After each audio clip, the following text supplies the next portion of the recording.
तलब लिएन भने म कसरी बाँच्छु? भ्रष्टाचार पो गर्न पाएन नि त। सेवा सुविधामा तपाईको संसदको म दलको प्रमुख सचेतक हाम्रो कुरा के एकछिन सुन्नुस् न। एकै मिनेट म सुन्दैन तपाईको कुरा।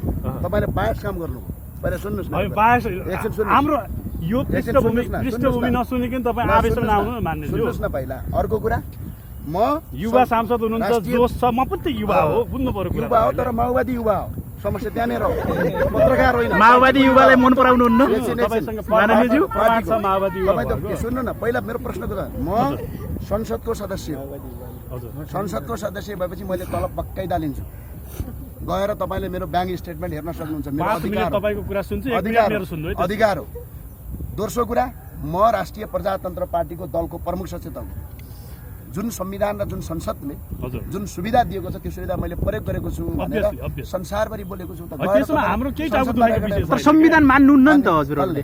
संविधान 274 तपाईले पनि पढेर आउने, नपढिकन फ्याक्ट होइन संविधानै मान्नुहुन्न तपाईँ। संविधानै एकछिन तपाईलाई म एउटा प्रश्न सोध्छु। नेपालको संविधानको धारा 274 ले के भन्छ पढेर सुनाउनुस् न। पढेर सुनाउनु न।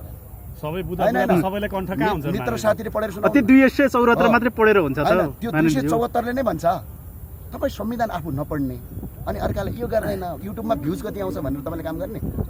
274 ले के भन्छ भनेर सुन्नुहोस्।